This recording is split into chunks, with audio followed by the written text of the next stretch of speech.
Bonjour, je suis à Sucre, en Bolivie. Et Sucre, c'est la capitale constitutionnelle de ce pays. Et je suis devant certainement l'un des monuments les plus importants de la Bolivie, la Casa de Libertad, la maison de la liberté. Et pour vous la faire visiter, j'ai rendez-vous avec une guide francophone, elle s'appelle Véronica. Venez. Bonjour Véronica. Bonjour Iba, bienvenue à la Maison de la Liberté. Merci, c'est magnifique ici. Oui, Qu'est-ce les que ça bâtiments historiques plus importants de la Bolivie. Oui, qu'est-ce que ça représente pour les Boliviens cette maison? On dira que ça représente notre identité des Boliviens. Parce qu'ici, l'indépendance fut signée en 1825. D'accord. Il faut se dire que Sucre, c'est bien la capitale. On pense toujours à La Paz comme capitale de la Bolivie, mais en fait non, c'est Sucre. Oui, en fait c'est Sucre la capitale selon la Constitution. Et La Paz, c'est le siège du gouvernement. Tu me fais visiter la maison? Oui, bien sûr, bienvenue. Alors ici, c'est le patio, comme on trouve toujours dans les maisons ici à Sucre. Oui, le patio colonial. Parce que la maison a été construite en 1600, pendant les périodes coloniales. Et donc ça, on arrive dans la salle qui est, pour les Boliviens, peut-être une des plus importantes du pays. Oui, exactement. C'est l'endroit plus important de la maison. Et on l'appelle la salle de l'indépendance. Okay? Et ici, je peux vous raconter l'histoire de la maison. Parce que la maison a été construite, comme je vous avais dit, en 1600. Et la maison appartenait aux jésuites au début. Ils habitaient ici. Donc la maison était une espèce de couvent à l'époque. Donc on peut voir ici, la salle était leur chapelle privée. Donc tous les meubles ici appartiennent à l'époque. Okay? Après, la maison est devenue le bâtiment de l'université de San Francisco Javier, la plus importante en Bolivie, la plus ancienne. Oui. Et donc c'est comme ça que la chapelle privée des jésuites est devenue la salle d'honneur de l'université. Okay? Et on peut voir ici tous les meubles de l'époque. Et selon la tradition, les étudiants devaient passer ici les derniers examens. Ça veut dire la soutenance de la thèse. Hein? Pour l'examen, l'étudiant était là. En face de lui, il y avait un professeur qui faisait les questions. Les autres professeurs se trouvaient ici. Et là, les autorités plus importantes, avec les archevêques au milieu, parce que l'université était catholique à l'époque. Okay? Et après, en 1825, on a eu ici l'Assemblée qui a signé la déclaration de l'indépendance, le moment le plus important de l'histoire, parce que c'est quand la Bolivie est née. Pourquoi à Sucre? Pourquoi justement l'indépendance a été signée dans cette ville? Parce que Sucre était la ville la plus importante pendant les périodes coloniales, les centres administratifs, judiciaires, culturels. Donc la première révolution pour l'indépendance a été faite ici, organisée par les étudiants.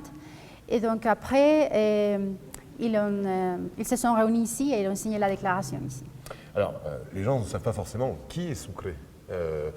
On le voit d'ailleurs, je crois, sur ce tableau, c'est lui. Oui, à côté de, et juste au milieu, Bolivar, évidemment.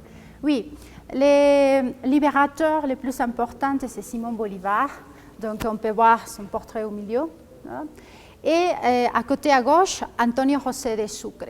Antonio José de Sucre, il est né à Cumaná, en Venezuela, et il était le général le plus important de l'armée de Bolivar. Et c'est lui qui a gagné la dernière bataille contre les Espagnols, la bataille de Ayacucho en 1824. Et c'est pour ça que l'Assemblée a décidé de nommer le pays Bolivar au début, en l'honneur de Simon Bolivar. Après, ils l'ont changé de Bolivar pour Bolivie. Et la capitale Sucre, en l'honneur d'Antonio José de Sucre. On a aussi la représentation, c'est important aussi, il faut le dire, des représentants des cultures andines qui sont là, juste au-dessus de Bolivar et puis de Sucre. Oui, c'est évident. Maintenant, pour nous, les Indiens sont très importants, ils ont été reconnus dans la Constitution. Et donc, c'est pour ça qu'on vous montre aussi les héros indiens.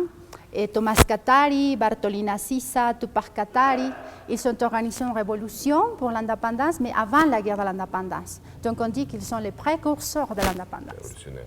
Et là, on a... voilà une copie de la déclaration. déclaration, oui, signée par les 48 représentants.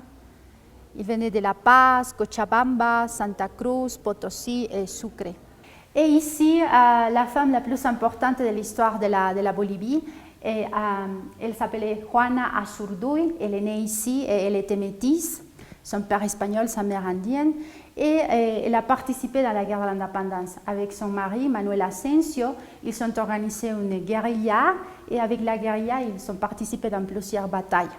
En 1825, elle était encore vivante Elle voulait être dans l'Assemblée qui a signé la déclaration, mais malheureusement à l'époque, ils n'acceptaient pas les femmes. Okay?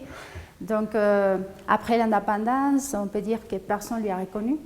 Et on sait qu'elle est morte ici à Sucre à l'âge de 92 ans, toute seule et dans la pauvreté. Okay? Maintenant, les cendres de Juana Zurduy se trouvent ici dans les coffres. On peut voir les drapeaux de la Bolivie et de l'Argentine, et ça c'est parce qu'elle a été aussi reconnue dans l'histoire de l'Argentine. Le drapeau de la Bolivie, d'où ça vient? Tu as dit tout à l'heure Bolivar. C'est quoi vraiment l'histoire du nom de la Bolivie, de ce drapeau? Bon, le nom de la Bolivie, au début, l'Assemblée a nommé le pays República de Bolívar, République de Bolivar. Et après, ils l'ont changé, ils ont dit si de Rómulo et Remus, nous avons Rome, et de Columbus, Colombie, pourquoi pas de Bolivar, Bolivie. Ah, et c'est comme ça qu'ils ont créé le mot bolivien. Okay?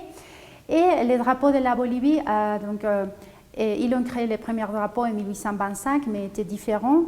Après, ils ont changé les couleurs. En 1851, finalement, le drapeau a resté comme ça. Les rouges, ça représente le sang de nos héros. Les jaunes, c'est pour toute la richesse de l'or, de l'argent qui existe en Bolivie. Et les verts, c'est pour la forêt. Oui. Toute la Bolivie est dans le drapeau. Oui, voilà. Et nous sommes maintenant à la bibliothèque de la Casa de la Libertad. Et comme vous pouvez voir, il y a aussi des livres écrits en français. Parce qu'il y a des gens qui viennent pour lire en français. Et donc, on peut voir ici la littérature. Et il y a aussi quelques livres de philosophie. Et il y a quelques livres des expéditions faits par les Français au début du XXe siècle, et pour montrer les territoires, surtout de l'Est de la Bolivie. Si vous voulez découvrir l'histoire de la Bolivie, n'hésitez pas à venir à Sucre. Nous serons très contentes de vous accueillir ici à la Maison de la Liberté.